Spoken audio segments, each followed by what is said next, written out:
Mari kita buka Alkitab kita dari Lukas 23 ayat 34. Kita baca bersama dua ayat. Yesus berkata, "Ya Bapa, ampunilah mereka, sebab mereka tidak tahu apa yang mereka perbuat." Dan mereka membuang undi untuk membagi pakaiannya. Saudara-saudara yang saya kasih di dalam Yesus Kristus, Yesus Kristus adalah firman Allah yang menjelma menjadi manusia. Ia yang adalah firman telah menjadi daging, dan dalam keadaannya sebagai daging, ia telah berkata-kata dalam bahasa manusia.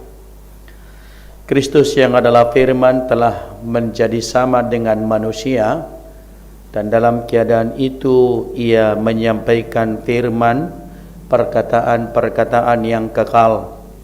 Firman yang telah menjadi manusia itu berfirman dalam bahasa manusia, sehingga kita bisa mengerti seluruh kebenaran firman yang disampaikan buat kita.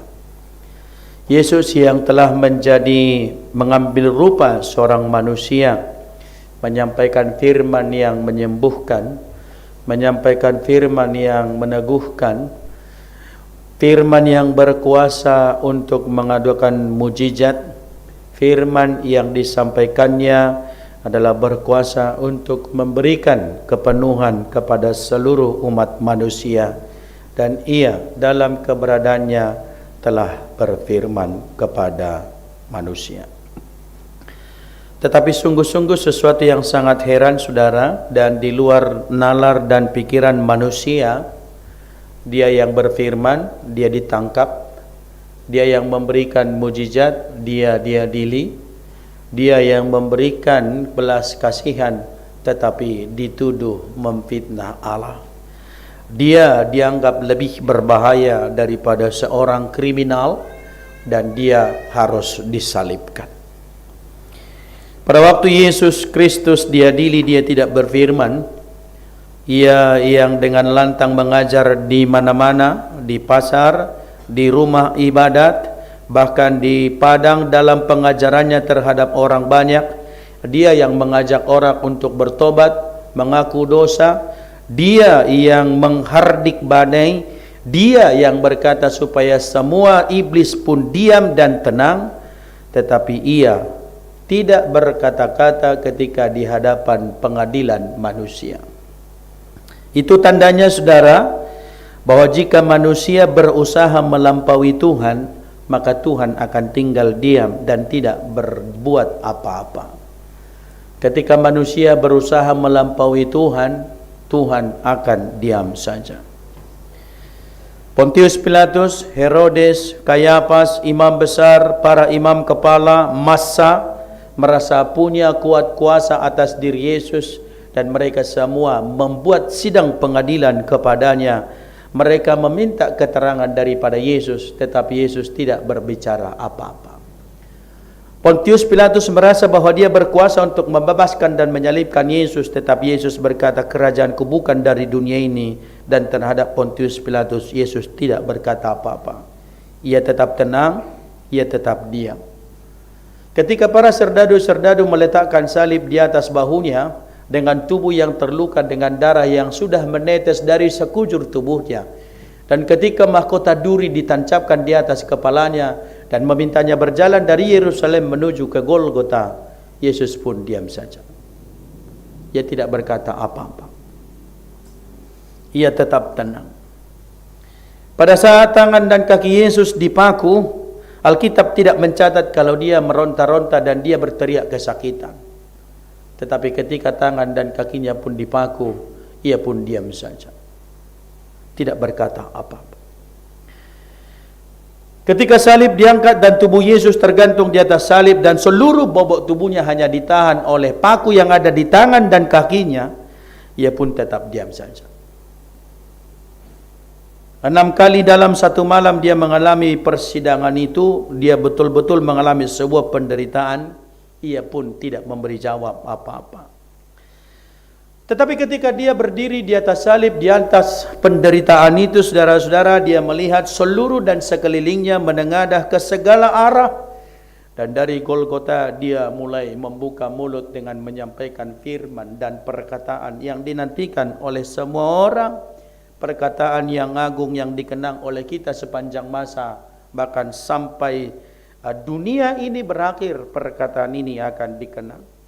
Dari mulut Yesus yang sedang tersiksa, dari mulut Yesus yang sedang mengalami penderitaan, dari mulut dia yang berada di puncak penderitaannya, Yesus berkata, "Ya Bapa, ampunilah mereka, sebab mereka tidak tahu apa yang mereka perbuat." Saudara bisa bayangkan bahwa itu dikatakan oleh dia yang sedang tersakiti, bahwa itu dikatakan oleh dia yang sedang dihina, bahwa itu dikatakan oleh dia yang sedang disiksa, bukan oleh orang yang keadaannya baik, bukan oleh keadaannya yang sedang berbahagia, tetapi diungkapkan oleh dia yang dalam penderitaan. Penderitaan yang dialami oleh Yesus bukan hanya sekedar soal apa yang bisa diceritakan, soal penderitaan dipaku lalu disalib, tetapi ingat saudara-saudara, bahwa sepanjang dari taman Getsemani sebelum ditangkap Yesus sudah bergumul. Penderitaan Yesus sudah mulai di taman Getsemani ketika dia berdoa di sana. Peluhnya bercampur dengan darah, keringatnya. Bahkan boleh dikatakan pembuluh-pembuluh darah halus itu sudah mulai pecah. Oleh karena apa? Begitu stresnya menghadapi sidang pengadilan itu dan bisa menghadapi penderitaan itu. Dan dalam doanya Yesus berkata, "Ya Bapa, sekiranya cawan ini berlalu, berlalulah. Kalau masih ada cara lain untuk menebus manusia, cara itulah. Tetapi jangan kehendakku, tetapi kehendakmu lah yang jadi." Yesus mengalami kelelahan yang sangat luar biasa ketika dia berkata demikian, saudara. Dia mengalami kesengsaraan yang luar biasa oleh karena sepanjang malam ketika dia diperhadapkan kepada Herodes, kepada Kayafas, ketika dia diperhadapkan kepada Pontius Pilatus, para serdadu-serdadu sudah mencambukinya dan seluruh tubuhnya sudah mengalami luka-luka. Bayangkan darahnya sudah bertetesan ketika dipaku di tangannya, bahwa darahnya akan menetes sedikit demi sedikit. Kalau darah berkurang, jantung akan kencang berdetak, nadinya juga akan berdetak secara kencang, lalu oksigen dalam tubuh itu akan semakin berkurang, dan itu berarti pernapasan pun akan semakin terganggu. Maka penyalipan itu adalah kematian yang menderita oleh karena matinya perlahan-lahan. Bahwa apa yang dialami oleh Yesus adalah sebuah puncak penderitaan, bahwa kesengsaraannya adalah kesengsaraan yang luar biasa. Dan ketika Yesus di atas kayu salib, siapa yang menjadi temannya? Tidak. Murid-muridnya pergi meninggalkannya. Orang-orang banyak yang berkata Hosana, tidak ada yang memberi kesaksian. Dan Yesus seorang diri. Petrus yang dengan lantang berkata bahwa saya tidak akan mengkhianatimu, walaupun semua orang akan mengkhianatimu, tetapi aku tidak, pun berkata 3 kali, aku tidak mengenal dia. Yesus seorang diri. Dalam kondisi yang demikianlah Yesus berkata, "Ya Bapa, ampunilah mereka, sebab mereka tidak tahu apa yang mereka perbuat." Dan kalimat itulah kalimat yang mencetuskan dan menggambarkan bahwa dia memberi kasih yang sempurna. Yang dialaminya adalah penderitaan yang sempurna, tetapi yang dihasilkan dan diungkapkannya adalah kasih yang sempurna kepada saudara dan saya. Ketika dia berada pada penderitaan yang ideal, sempurna, dan kata yang disampaikannya, kasih yang disampaikannya adalah kasih yang sempurna. Ampunilah mereka. Yang disampaikan oleh Yesus adalah pengampunan dosa. Yang disampaikan adalah pengampunan terhadap manusia. Apakah memang manusia tidak mengerti apa yang dia lakukan? Sehingga Yesus berkata, sebab mereka tidak tahu apa yang mereka perbuat.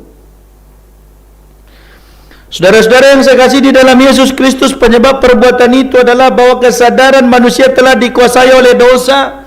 Bahwa Yesus disalibkan, bahwa yang tidak manusia ketahui adalah bahwa Kristus yang disalibkan itu adalah satu-satunya oknum yang pantas dan layak disebut sebagai juru selamat yang membayar hutang dosa manusia, bahwa manusia yang telah dikuasai oleh dosa dan perbuatan jahat hari ini mendapat pengampunan sehingga mereka dapat merasakan dan mengalami rahasia Tuhan yang ajaib. Maka tidak ada yang tersembunyi di hadapan Allah. Yang tidak diketahui oleh orang-orang itu adalah bahwa mereka memaki-maki Yesus, mencaci maki dan mengolok-olok Yesus. Mereka hanya tahu bagaimana melampiaskan kemarahan, melampiaskan kebencian, melampiaskan sukacita, kebesaran, kehebatan karena mereka telah berhasil menyelipkan Yesus. Tetapi mereka tidak tahu bahwa Yesus mati adalah karena mereka.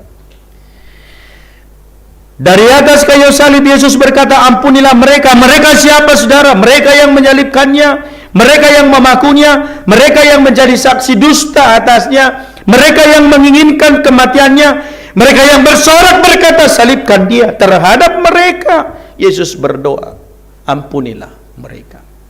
Dan doa ini pun disampaikan Yesus buat saudara dan saya hari ini. Ampunilah mereka, sebab mereka tidak tahu apa yang mereka perbuat. Saudara, pengampunan sudah Tuhan nyatakan buat kita dengan caranya yang luar biasa. Dan dia berkata, ya Bapa, ampunilah mereka.